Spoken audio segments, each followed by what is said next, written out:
Hello friends, আসসালামু আলাইকুম। আমি আমরুজ জসিমউদ্দিন খন্দকার, চেক আপডেট এক নিউজ চ্যানেলের পক্ষ থেকে আপনাদেরকে জানাচ্ছি ওয়েলকাম।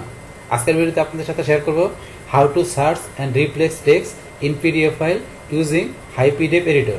অর্থাৎ HiPDF এডিটর আমরা এই সফটওয়্যার ইউজ করার মাধ্যমে কীভাবে আমাদের যে কোনো পিডিএফ ফাইলের মধ্যে আমাদের যে টেক্সটগুলো আছে সেই টেক্সটগুলো থেকে আমরা কীভাবে সার্চ করতে পারি এবং রিপ্লেস করতে পারি, আজকে আমরা সেই বিষয়টা দেখব।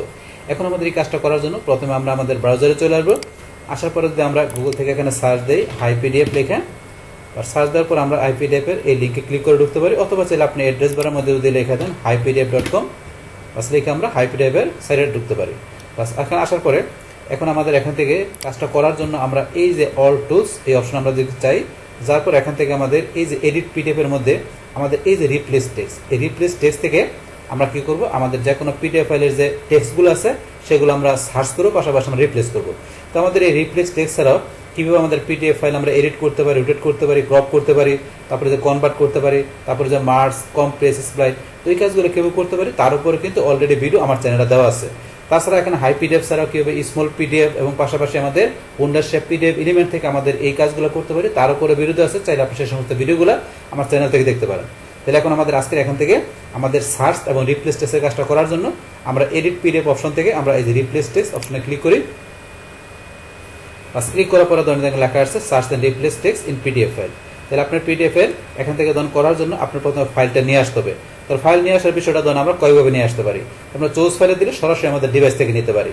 আর আপনি যদি এখানে ড্রপ ফাইল হিয়ার, আপনার ফাইলটা এই যে ফোল্ডার আছে এই ফাইলগুলো আপনি ধরুন এখান থেকে কি করে ইচ্ছা করলে আপনি এখান থেকে ড্রাগ করে মানে টান ধরে নিয়ে এসে আপনি এখানে ড্রপ করে দিতে পারেন, অথবা আপনি এই যে এখানে ক্লিক করলে আপনার ড্রপ বক্স বা আপনার যে ওয়ান ড্রাইভ বা আপনার ফ্রম বক্সের মধ্যে আপনি পিডিএফ ফাইল থেকে সেখান থেকে নিয়ে আসতে পারেন। বাস আপনি ধরেন যেখান থেকে আপনার দরকার সেখান থেকে নিয়ে আসবেন। তাহলে আমি আমার ডিভাইস থেকে নিয়ে আসবো।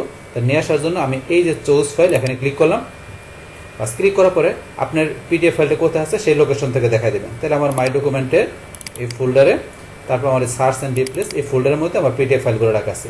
তাহলে এখান থেকে ধরুন আমি যে কোনো একটা পিডিএফ ফাইল নেই, ধরুন আমি এটা নিলাম, নেওয়ার পরে আমি এখানে ওপেনে ক্লিক করি। বাস আমার এখানে পিডিএফ ফাইলটা চলে আসছে। আসার পরে এই পিডিএফ ফাইলের মধ্যে এই ধরুন আমরা এখানে সিরিয়ালে পেজগুলো দেওয়া আছে। তো এখান থেকে আমরা প্রথমে কি করব, আমরা সার্চ করব, যেটা আমরা ফাইন্ড করব, তারপর আমরা যেই ইগুলো টেক্সটগুলো ফাইন্ড করব সেগুলো আমরা রিপ্লেস করব। তাহলে প্রথমে আমরা ফাইন্ড করি। তাহলে বিফ ক্যাটেল ম্যানেজমেন্টের মধ্যে তাহলে এখানে আমরা ধরেন যদি কাউ লেখে সার্চ করি, আমরা লিখলাম কাউ। তো কাউ লেখার পরে এই যে 2 রেজাল্ট মানে কাউ নামে 2টা রেজাল্ট আছে। এখন যদি আমরা এই যে সার্চে ক্লিক করি, সার্চে ক্লিক করলে কিন্তু আমার এখানে যে কাউ দিয়ে কিন্তু এখানে সার্চ করছে। তো আমি একটু নিচ দিকে আসলে, আমি যদি নিচ দিকে আসি, আসার পরে ধরুন এই যে এখানে কাউ দিয়ে সার্চ করছে। যে আমাদের আরও কাউ নামে কোনো ওয়ার্ড থাকে আমার এই ডকুমেন্টে মানে পিডিএফ ফাইলে, তারা কিন্তু দেখাবে। তো পিডিএফ ফাইলে থাকলে দেখাবে। তো আপনার এই যে যেগুলো আপনার কাউ নামে 2টা রেজাল্ট পাইছে, 2টা কিন্তু দেখাচ্ছে। আরও থাকলে যদি আপনি আরও থাকতো তাহলে সেগুলো কিন্তু দেখতে পারতেন। এখানে 2 রেজাল্ট, যদি আরও থাকলে কিন্তু বেশি রেজাল্ট এখানে সে লেখা দেখাইতো। তাহলে এখন ধরুন আমার যেই 2টা এখানে আমি সার্চ করছি এই 2টাকে আমি এখন রিপ্লেস করবো।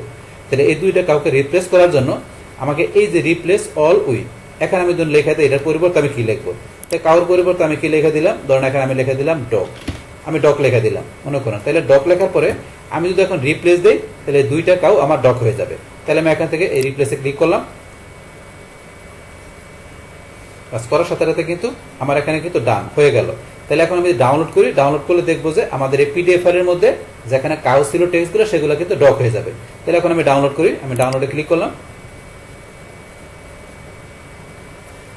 ব্যাস এখানে আমার ডাউনলোড হয়ে গেল। তাহলে আমি এখানে এই পিডিএফ ফাইলে ক্লিক করি।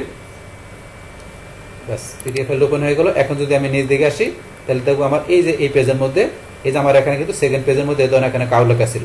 তাহলে এই যে এখানে কিন্তু ডক হয়ে গেছে, এই যে ডক, এই যে ডক, তাহলে ডক হয়ে গেল। তো এইভাবে কিন্তু আপনি এখান থেকে আপনার যে পিডিএফ ফাইল থাকবে তার ভিতরে আপনার যে টেক্সটগুলো থাকবে সেটা কীভাবে আপনার সার্চ করতে পারেন, পাশাপাশি সার্চ করার পরে সেটা কীভাবে আপনি রিপ্লেস করতে পারেন সে টোটাল বিষয়টা আমি আপনাদের সাথে কী করলাম, শেয়ার করলাম। তাহলে এই আমাদের এখানকার টোটাল বিষয়টা মূলত আমাদের আজকের ভিডিও।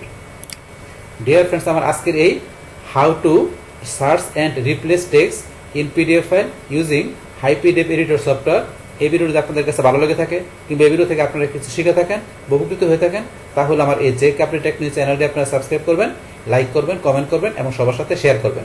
Thanks everybody.